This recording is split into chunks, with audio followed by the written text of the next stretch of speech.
Florida State dismantles East Texas A&M. Tommy Castellanos makes another statement. And Duce Robinson, the guy I talked about on Friday, yeah, he is a big-time player for the Noles.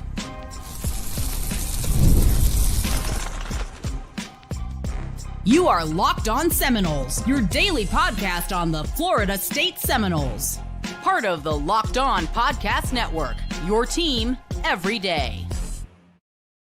Welcome back into the Locked On Seminoles channel. I am Brian Smith with the live Florida State postgame show. What a game for the Florida State Seminoles. Just absolutely bushwhacking East Texas A&M from front to back. They had players in the game that I didn't even know they had on the roster. It was awesome. The effort, the absolute domination in every form. You should beat a team like that badly. But the effort, if you take nothing else from this podcast away, note that Florida State deserved it. They played harder than they have in a lot of games that were ACC or rivalry games in the past. This is a great sign for Florida State football. Yeah, I knew they were going to win. So did you. How they did it, why they did it, in such a combination of ways, this is the kind of performance you can build on and start to think, hey, we might be a top 10 team. So the other 2 points today are just that. Florida State is trending 100% towards being a top 10 team. I'm going to say that again. Florida State is trending towards being a top 10 team. Even the most ardent Florida State fan probably did not expect me or really anybody else in the media to make that kind of statement after week 2 this season. Why would you? But they've earned it. As they say, that's why they play the games. The other statement, and I am steadfast in this and also surprised, Tommy Castellanos is trending towards being a guy that should at least start to get some mention with the Heisman.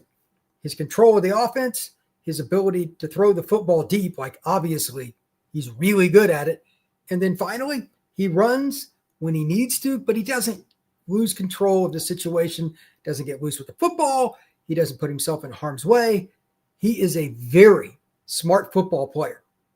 So again, the effort today was tremendous.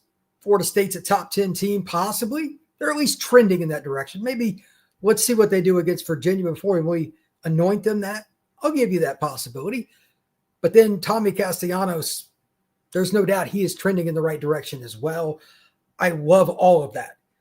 But now I want to jump into some stats just to give you kind of some post-game look. We're going to do offense, we'll do defense, and then I will talk about the third down stats. I got all of them for the screen here, and to be really honest with you, it is as dominant as you might have thought, and it's pretty convincing, to put it mildly. Like, this is crazy. Florida State, just looking at the totals, 237 yards, 3 touchdowns for Tommy through the air, and he did it on 11 passes. 11. I mean, you could say whatever you want, but when you could do it on that few of throws, that's pretty impressive. Oh, by the way, just random stat today. I posted this on the Locked On Seminoles X page. Not 1, not 2, but 3 different times today, Florida State had a touchdown of 53 yards.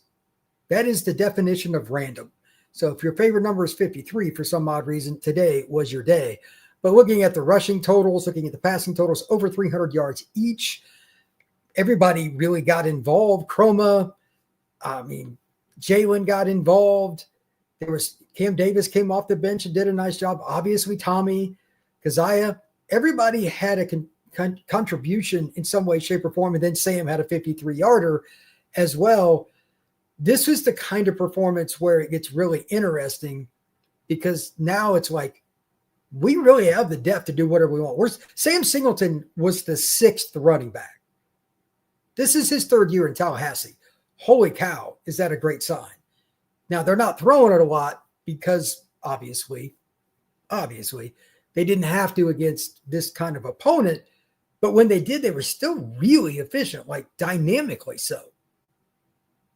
How would you not be excited about that if you're a Florida State fan? It's awesome to see. As for the ability to do it in rhythm, that's not really in debate. As for the ability to do it because you needed to, like longer yardage situations, I know that, again, it's East Texas A&M, but Florida State was still able to slay that dragon as well. Why would I not be happy with all of it? I mean, Florida State was in a scenario where they could have easily just kind of given up on some of those plays or taken it easy. They were aggressive when they had 3rd and 5 or longer, and they made it happen. And maybe the play that I liked the most was throwing it up to Duce for his second touchdown. The long one is the fun one, but the other one, he catches it with one hand, by the way. It's really neat, but it was pretty good coverage. Now, I know they threw the flag on the guy late, but it's the fact that Tommy let the ball go and allowed his 6'5 plus receiver to go get it. A lot of guys see the DB next to a good receiver and they check off him and they move on to their next progression. Tommy Castellanos did not do that with Duce Robinson. He let it rip. He let it go, and then Duce rewarded him. Duce Robinson made a tremendous catch in the left corner of the end zone to put the Noles up with another score, and the route began pretty much at that point. I'm curious now that teams have seen, okay, when they want to, they can throw it to Duce quite a bit. Will he have several games like this? I don't know, but today officially 5 catches, 173 yards, 2 touchdowns, long of 82, average of 34.6. He was targeted 6 times, so he caught 5 out of his 6. After that, here's the ironic part. Excuse me. Florida State had 11 guys make the reception, but only two had multiple receptions. Duce with 5, and then Mekhi Danzy with 2 for 14. And, of course, Mekhi had a 53-yard touchdown run as well. He is so fast. It's insane. But they did such a good job of spreading it around. Javen Boggs had a touchdown, by the way. That was Kevin Sperry. We'll get into him in a little bit. Kevin Sperry's first touchdown pass was Javen Boggs' first touchdown reception for 3 yards in the back of the end zone. Sawchuk had a 53-yarder. Chroma had a 43-yarder. Amari Williams had 35-yarder. Elijah Moore had a 15-yarder. Tariq Mallory, he had a 14-yarder. Florida State's in a really good spot all of a sudden at receiver because the run game's so good, and I want to talk about that here in about 30 seconds, that they can just pound away and they catch defenses flat-footed in the secondary. They got running backs, tight ends, and receivers going full tilt at DBs who are looking in the backfield. That's why Gus always talks about throwing the ball down the field after you establish the inside run. It's a pretty easy concept to grasp when you see it live, but today was an example with an exclamation point. Florida State dominated physically because they're way better, but mentally they were focused and they wanted to make a statement. They did it with the run and with the pass. And to be frank, it was pretty darn awesome. Now, before I jump into the defensive side of the ball, something else that I really want to talk about here. Florida State's offensive line. They were really good. Give them credit. I know it's East Texas A&M, but you still have to provide time for Tommy to throw and to open up the lanes. The consistency's there was something I was curious about. And even guys like Daniels came in off the bench, got playing time at right tackle, etc. They're starting to build that depth. I want to come back, talk about that, talk more offense, and then get into the defensive stats. I'm going to do one break, and this is the only break I'm going to do in terms of the show itself. There'll be some, if you're watching YouTube later, there'll be some, but for the live show, this is going to be the only break that I do. And again, we'll do a few more stats offensively, and then we'll talk more about the ability for Florida State's defense. Like they may have been more locked in than the offense. So that is next here on Locked on Seminoles. Today's show is brought to you by Mazda. You can just move through life, or you can find the things that move you. It is your choice. You can choose to get out there, choose your people. You can choose to go for it, like really go for it. Just choose to do something that moves you.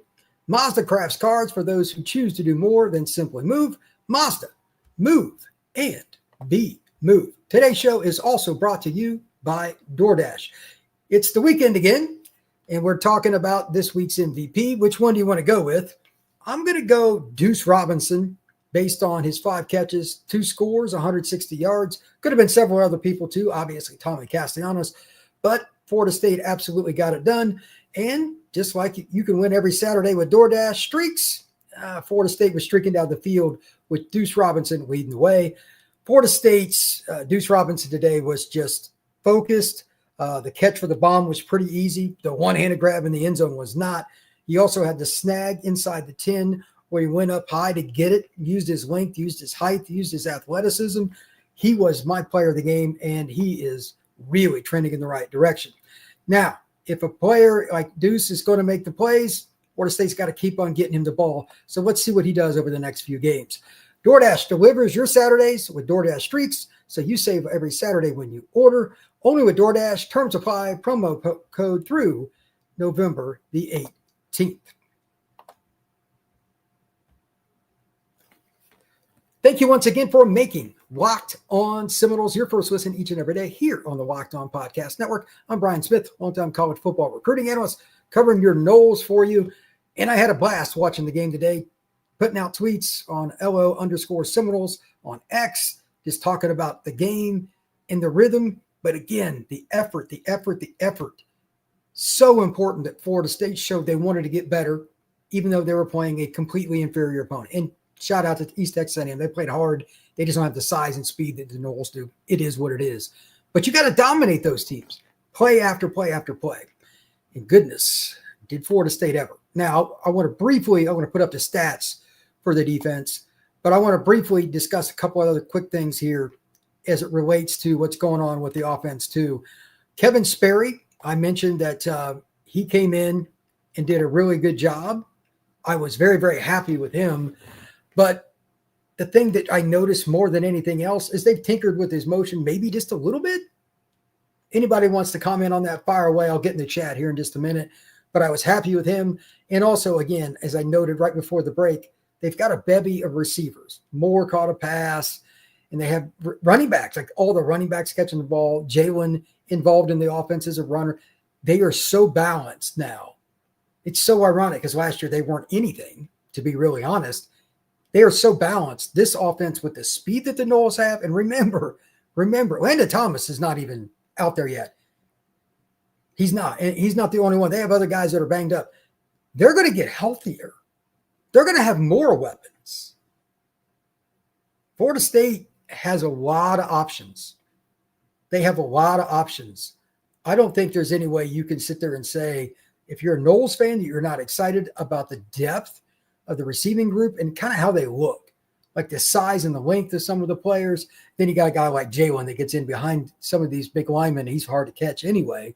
He's only about 5'7", but really good group.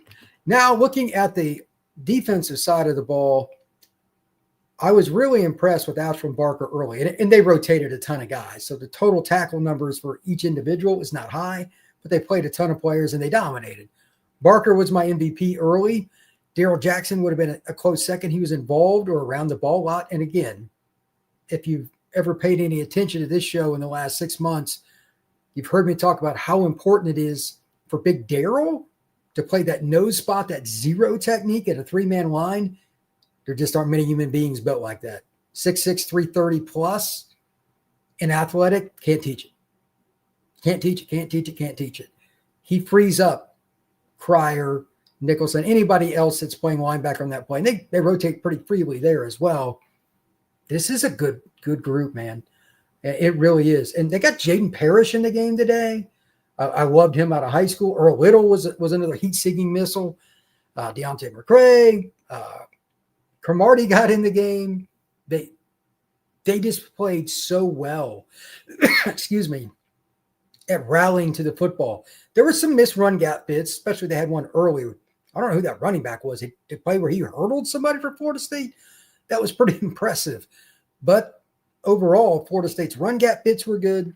They rallied to the football, and they did not, I repeat, they did not mess around when it came to the ability to hit when they could, and they did a pretty good job against mobile quarterbacks, by and large, of keeping them inside the tackle box, or at least inside the tight end box. And they just forced them to throw into tight windows in under duress when it was a pass rushing situation. So under 200 yards of offense for East Texas, they weren't very good. But still, if you hold anybody under 200 yards, you're kicking their butt. Florida State did that today, and they did it again. I'll say it probably another 20 times. Effort. You can never have enough of that. when you have a team like Florida State that's got this many young players. It's building your culture again, your seniors, your juniors. They're leading the way they should. It's awesome. Now, before I completely just go into the chat again, note on Kevin Sperry. He looked really good today, running and throwing. I liked his motion. They may, just going to throw it out there, I'm not confirming this, but they may not need to go to the portal after this season. After all, I think that's a pretty interesting part of this. So we'll see. The other thing here that I want to mention, just a couple of third down stats to kind of go over while we have the moment. Florida State was, like, not surprisingly, very, very dominant. 10 out of 14 on third down for the Noles, 71.4%. Average third down to go was 5.2, but for East Texas, it was 8.5. Florida State did a very good job third down passing, 3 for 3 for 75 yards. Third down rushes, 10 carries for 99 yards. Just a really, really consistent play on any situation, really. They were just consistent across the board. I'm not sure what Norvell, Gus, and Tony and all of them did to bottle up the emotion, but it is incredibly rare to see a team this inferior come into your house and you get the focus of your players and they play hard all the way through. Most college football players look at the other team's helmet. That dictates, rightly or wrongly, how much effort they put into preparation and game day. It causes a lot of the upsets, and that's why the NFL is such more of a consistent league compared to what Florida State has. But again, 71.4%, you held East Texas to 25% on third downs. You were just really, really good in those circumstances. And the accuracy in the passing game and the plethora of guys, I am very, very pleased, as I'm sure you can tell. And to be honest, why would I not be? Florida State earned it. They did it the right way, and they did it pretty much across the board. So, all right, I'm going to jump into the chat. If I miss one of your posts or whatever, my apologies. But the Noles, obviously, there's a lot of good things to comment about. Let's see. Rhinos, I don't remember seeing Blake. He played. He didn't play as much this weekend. There was one play, it was like a little screen or something. The ball came down to his feet, but he didn't play very much. I don't know if he tweaked something or if he's just further down the depth chart or if he'd been banged up a little. He did play, but you're right. He didn't play much. Garrett, my only concern was short yardage situations early on. True. Ooze ain't quite ready to be the hammer on third. Got to have it. Sawchuk is very impressive. I like Sawchuk's pad level and his lean. When he first, I don't know if many of you know this, but when he's coming out of high school, some thought he was the best running back in the country. He's from Colorado. He's a burner, but he's added more muscle and he's changed his running style a little bit. He's more of a power runner than he's ever been before. I think that Sawchuk is one of those guys that he deserves some credit too. He's improved consistently. I think he's a guy that could lead FSU in rushing, especially if Rodell's out for a good bit this year. Let's see here. Rhinos, it's great to see the team get a lot of big plays. It really is. And again, 3 times today, 53 yards. How odd is that? 3 53-yard touchdowns. Mike Merrick, what's up, man? Noles handled their business. This team is awesome. Gus and Tony are big time. Go Noles. Mike, go nuts. By the way, shout out to all the new coaches for helping the momentum, the leadership, the focus, the game prep, and the game day focus as well. They all deserve some of that credit. So there's no way around it. Mike also says, man, they have depth. That's something we didn't see last year. Like it's amazing when you have guys that are bought in. How many more players you really have on your roster? Is it not? I think that's a lot of fun. Garrett, Ethan Pritchard's father broke the rock. Pretty cool. Mike gave a very emotional post-game speech. This team, unlike last season, is a family. Post of the day from Garrett. I'm glad to hear that Pritchard's dad was involved in any way, shape, or form. Breaking the rock's especially cool. But it's great that they involved him in that manner. I'm sure it's a stress release for him. And if you don't know, his son, Ethan, man, he was shot the day after the game or the night of the game last week. And he's been in the hospital ever since. So that is a really crazy situation. I knew Ethan going through the Sanford Seminole program and all that. And it's just wild that he's been shot. Let's see what we got next here. I don't know. That shouldn't be all. How many did I pull up here?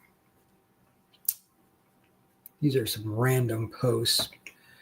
Devin Fennell. I know it's a nobody team, but I'm starting to get 2013 vibes. I don't know about 2013. I don't know if Florida State has that kind of depth. That team was insanely good. But Florida State is kicking the crap out of teams at the line of scrimmage. It really is amazing. It really, really is. What do you think the score would be with last year's team? I mean, they would have won, but it'd been like 27-10 or something because they would have shot themselves in the foot. They just would have. Florida State would have done a lot of stupid stuff. It's hard to say. You know what I mean? Rick Flair, he's asking me still 8 wins. At this point, I think the objective is not necessarily the wins. The minimum I look at it is you have to make the ACC title game. Does that make sense? Like, that wouldn't be 8 wins. It'd be more than that. But, like, your line play is better than anticipated. And while they're not the deepest, I'll get into more discussion about this. Is a great topic. How many games can Florida State win? That'll be one of my probably Monday or Tuesday, actually, because they're off this coming week. How many games can the Noles win? I don't know. Alabama wasn't near as good as we thought, but Florida State bounced them. And then this team was completely inferior. But again, you did what you should do, and you handled your business against an inferior team. They've had 2 challenges, and they've exceeded expectations in both. I think that's the way that it should be. Why not 9 or 10 wins? Why not more?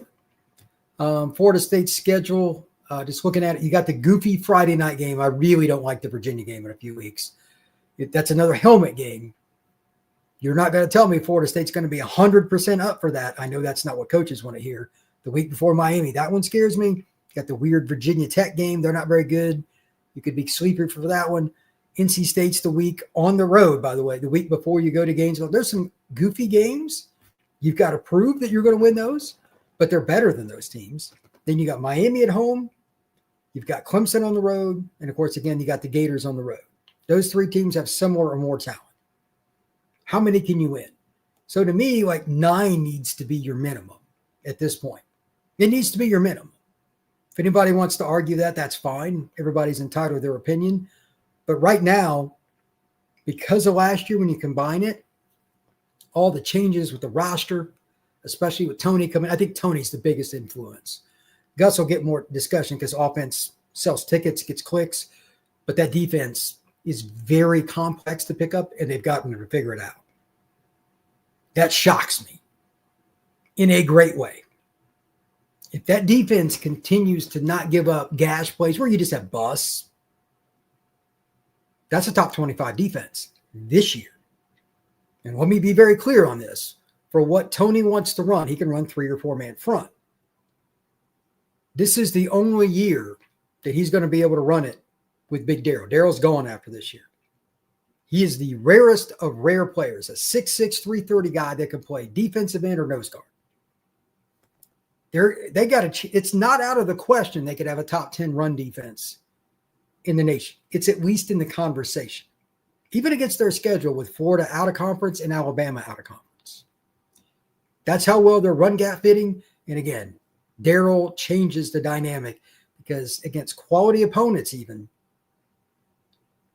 not many teams are going to be able to single block it. The kid from Miami, who's Brockermeyer, the transfer from TCU, I believe. And then Jake Slaughter, a kid I know who was committed to Florida State at one point for going to Florida, the center at UF. He may be the best center in the country. Those 2 battles, by the way, will be as good as any line play battles in the nation this year. If those 2 teams can single block Darryl, they got a chance, but we'll see. Clemson's O-line's, for some reason, not as good as I thought. That game could be much different. Right now, to me, that's about a pick 'em game, which is shocking, but Clemson's just not as good as they should be. And they've got some injuries to overcome too. So we'll see. We'll see. Rhinos. UVA looked good on offense today. They've got a veteran quarterback. So if you don't have a good scheme, you're in trouble. You probably need corners against that guy. He's seen a lot. So maybe Virginia's this year surprised him. You never know. Robert Snyder now beat Virginia and University of Coral Gables, and we got something. That's true. We got an off week. Kent State didn't play at Virginia, then Miami. That's pretty interesting. Did Cam Davis get a touch? Yes, Cam Davis did. He had 2 carries for 13 yards or something like that. Let's see. Cam got a few carries. Tim Peoples, Sperry looked great. Yes, he did. Let's talk about that for a second. If you have any comments or questions, hit the chat. I will happily let it rip because this is fun. This is what covering Florida State football for me should be like. Effort, speed, size, congruency with what you're doing, understanding your concepts offensively, defensively, special teams. This is what it's supposed to look like. No doubt. So Kevin Sperry, a couple things. Number one, if you came into the game and you didn't know that he was, quote, A, the backup, and B, a freshman, the way he carried himself, the way he's built, you just said there's no way that's a true freshman. No way. He's a pretty good-sized kid now. He's got to be over 200 pounds now, and he is strong. As a runner, no fear, but he knew when to, get down. He's got good foot speed, and he's a guy that's got a natural throwing motion. That's a guy that you talk about a fit for Gus's offense, and they have him as a freshman. He's got a chance to be very, very good. I highly doubt he redshirts. Highly doubt it. They may have him, and I know every week's different, but they may need to get him ready because I've said it before, and I'm going to say it again right now. At some point, Tommy's going to get dinged. It's the nature of football. Sperry's a guy that may have to come in and carry the water for 2.5 games. He might. And I'm not saying Brock Glenn couldn't do it, but I'd rather have Kevin in there because he's such a good runner. I didn't think I was going to throw that out there because I don't remember what the conversation was last week. Maybe it was during this week, maybe both. Somebody brought up Sperry, and I commented on it. I'm like, look, I think he's pretty gifted. He's got a lot of talent. But do you really want a true freshman out there? He may just be the guy. And that's just where Florida State's at, too. If it doesn't work out, it doesn't work out. But at worst, you would have a true freshman gaining a ton of valuable experience going into next year. It's exciting. It's fun to talk about Florida State having quarterback depth. What in the world is that? We certainly didn't look at it from that same perspective this past season. Rhinos, Brock looked comfortable today. He did. That's another great point. Brock Glenn looked comfortable. I didn't think he'd be a very good fit for this offense at all. There's a lot of lateral stuff, and Gus wants to make guys miss with lateral cuts, one-on-ones. Brock's more of a north-south get-going guy than he is somebody that's going to zigzag through a defense. Make one cut, get upfield, dive, and he's done. You can manage that, but for Gus's offense to really get rolling, he needs a quarterback to make people miss, and that's why I'd rather have Sperry, just for me, this is my opinion, as the second quarterback. T.D. Wilson. Nobody can stop Danzy on the reverse jet sweep. Isn't it crazy how fast that dude is? I mean, it's insane. What was he ran up? 44.38 in the 400. That is just floating. I've seen Mekhi live. I've had a chance to be around him when he was in high school.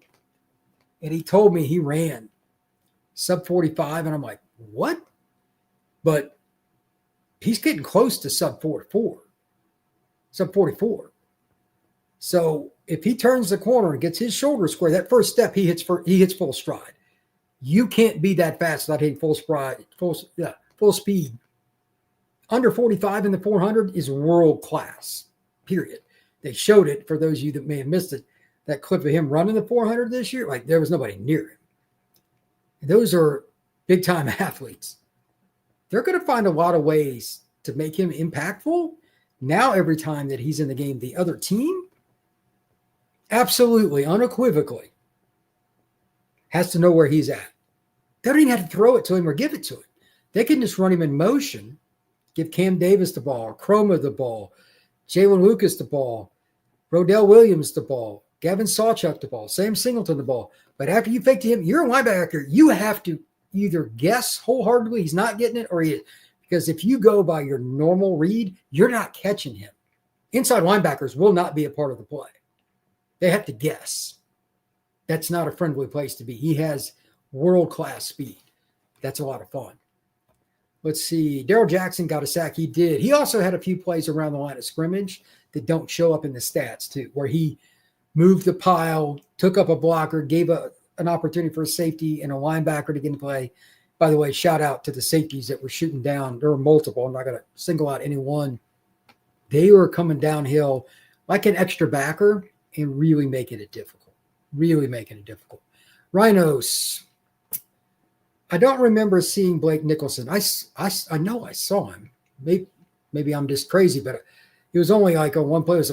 He went from from the middle to the left, like a incomplete screen or something like that. But maybe I'm thinking it was him and it was somebody else. They got that other guy that plays linebacker. It might have been him. So maybe I got it screwed up.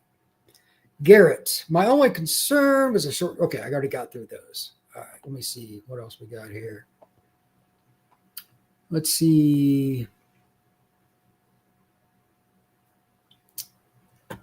We got William McMillan. So glad that Sperry's quarterback too. I agree. It's a fit, and the kids picked it up. So, hey, let it roll.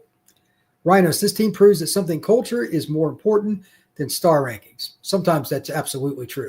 You got to have stars for your offense, your defense. Like Darrell's going to be an NFL player. For the offensive fit, you're really not going to find something better than Tommy.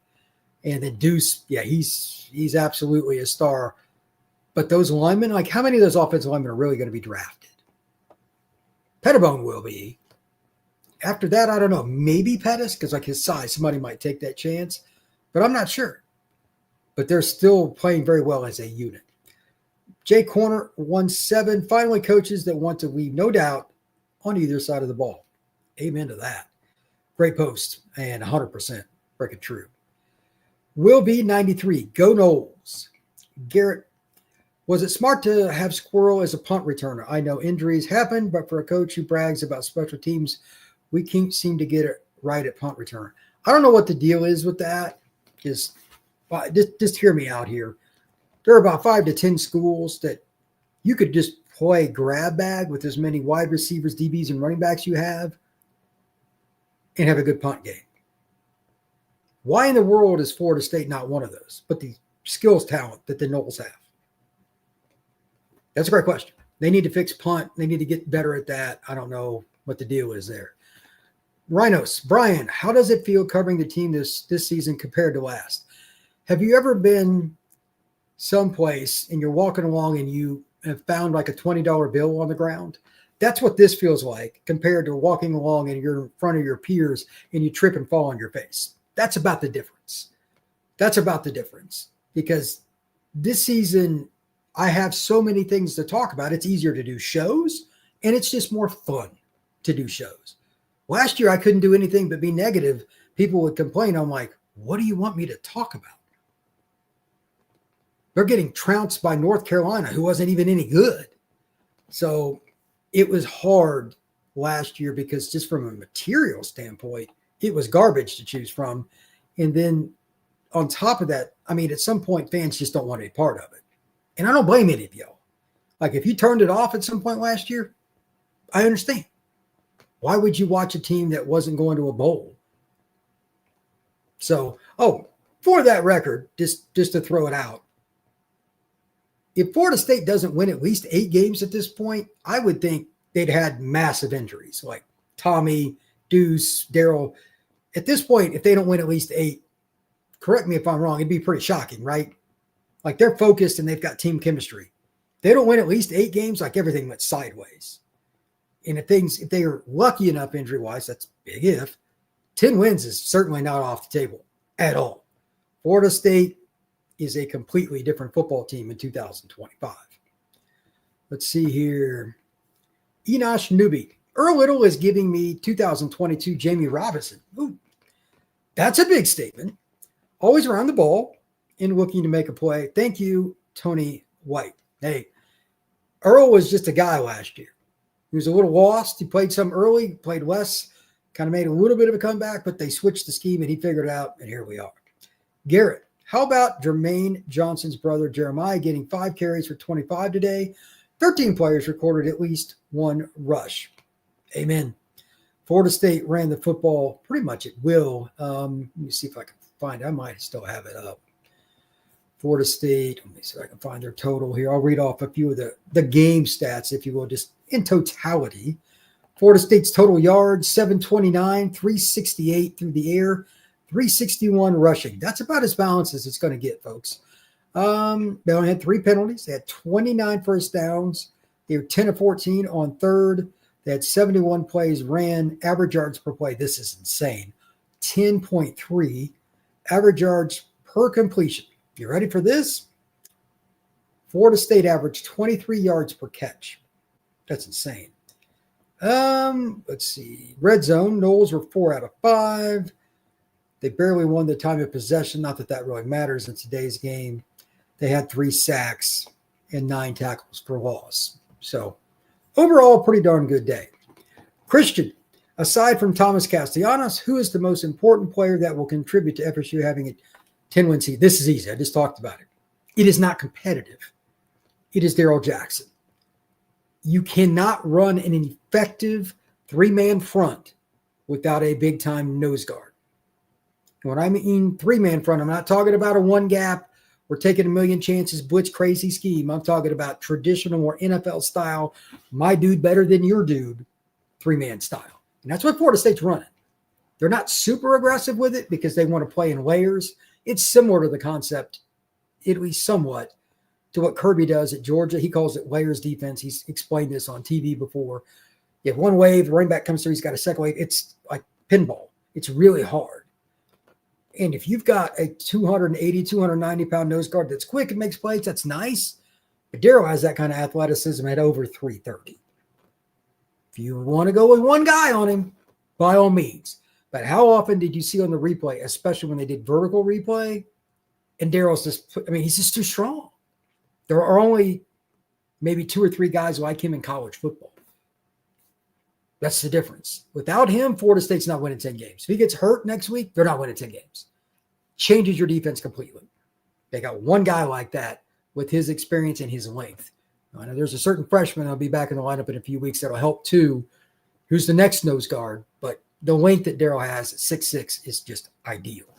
So I would say Darrell is definitely number 2. Enosh, I'd say the whole offensive line unit, they're very valuable. We still got to answer that bell at some point when somebody goes out during a game, Clemson, Florida, Miami, whatever. How do they react? How does Florida State's line react when a player goes down and they got to move the ball? They're in a competitive ball game. That's something we just don't know yet. O-lines are about 5 guys playing as one. It's always iffy. Talent isn't always the story. It's hard to project. Will be 93. Any update on Rodell? Listed as undisclosed after last Saturday. I haven't heard anything more. They're just not holding information for the heck of it. They are going out of their way not to give anybody anything. I have no idea what it is, and if I did, I'm not going to announce it, but I haven't even inquired. Because of the schedule, they can just talk like that. They don't need him. They don't need him. My guess is the earliest he would play is Virginia. And I would, if I had to pick, I'm guessing the earliest he plays is Miami. And I have no idea what his injury is. There are only a handful of teams on the schedule that can play with Florida State the way they're playing. They're not going to announce it to their star players. They're not going to play them unless they're 100% healthy, pretty much. 95%. They got enough depth they can kind of, I know this is mean, bash most of the teams on the schedule. So it is what it is. Let's see. Oh, yeah, no problem, brother. I think that Florida State will be that way. Like, they got enough guys at safety and corner, et cetera. They're going to rotate guys all year long. Let's see. Garrett, will anyone be able to stop the end around with Danzy? How he wasn't utilized last season is nuts. Well, they didn't. Wasn't he? He was at receiver last year. They didn't use it. I don't know why Mike didn't. I don't know. No, he was at running back last year. They still could have done that though, and they could have used him on. They could have used him on speed option, toss sweep, that play where you just take the hike and you just kind of pitch it. They've done that a couple times. I don't know. Getting him to the edge does seem kind of natural. Seeing him run live, I had the chance to see him run in high school. That is one fast dude. Rhinos. The O-line is as important as Tommy. Yeah, Florida State last year, I don't think it's debatable. Those were the two worst positions, but I would say O-line was worse than quarterback. It was worse than quarterback. That's pretty bad. They didn't have any semblance of knowing where to go and when to go. It was a complete hodgepodge of what in the world is this? Brutal. Absolutely brutal, brutal, brutal. So thankfully, Florida State has kind of figured that out. I'm going to do a recap tomorrow and kind of go over things, break it down from a statistical perspective. And I'm also going to talk about, okay, now these young guys, Sperry in particular, have played. How should Florida State handle their business the next couple of weeks? I want you to think about this as I wrap up the show. Florida State is in a scenario now where they got a week off. Florida State then has Kent State. Then they have a game at Virginia, again, Friday night ball game. How do you handle your business in practice, in preparation, and during games? Not any one of the three, all of them combined. Today, they showed that they did everything right. Mentally, they were in the right place. Effort was there, and it's clear that they prepared because the practice plays lead to the touchdowns of the game. You don't have that many long touchdowns without preparing throughout the week the way that you should. Can they also do all those things with incorporating more young guys? That is the key question. Whether it's Kevin behind quarterback, whether it's Duce twins playing more than they already have. By the way, they're both good football players. Stephon Thompson, Blake Nicholson, I don't care who it is in the lineup. Can they play with that consistency with more depth? If they're going to get to 10 wins like I talked about earlier, that's the key for Florida State. They're not going anywhere in terms of like going to the playoff or the ACC title game or even beating Miami, Florida, any of that, unless they can continue to add depth. They're still not as deep as they need to be. Trust me, they're not. But they improved way more than I thought they would for the season. It's only game 2. Did anybody really think that Duce twins would be playing this much and this effectively? I mean, really? That's a great sign. You're 6 deep at running back. Sam's a pretty good running back. He is the 6th dude. Wide receiver, need to see more, but they haven't thrown it that much. But Elijah played pretty well. Danzy's obviously a threat every time he gets near the ball. You got Wayne McCoy that'll be back off injury soon. You've got so many different weapons. I'd like to see B.J. Gibson get the ball a little bit. But Florida State, there's no reason to think they can't be a dominant, not just a good, but a dominant team. I'm very excited for their future. And, man, I tell you what, the next couple of weeks, it's going to be key. We won't get to see it, but it's going to be key for that Virginia-Miami stretch and then the gauntlet through the ACC and ending in Gainesville against the Gators. So why not at least 8 wins? Like that's at this point, that's the floor. If Florida State does not achieve 8 wins, I am in the camp that now believes significant injuries at key spots on both sides of the ball will pretty much have to happen. They've got a good enough culture. I don't see how that wouldn't be the objective for anybody that covers this and looks at it from an overall perspective. That's my take. So I'm going to wrap it up there. Thank you to everybody that came in today, that competed with me through this game all the way through, because it got pretty ugly there watching the game, but it was fun. I enjoyed it, and thank you for making Locked On Seminoles a part of your day each and every day here on the Locked On Podcast Network. Please like, please subscribe. Please come back and be an everyday here on the Locked On Seminoles show. I truly appreciate it. We will see you again tomorrow on Locked On Seminoles.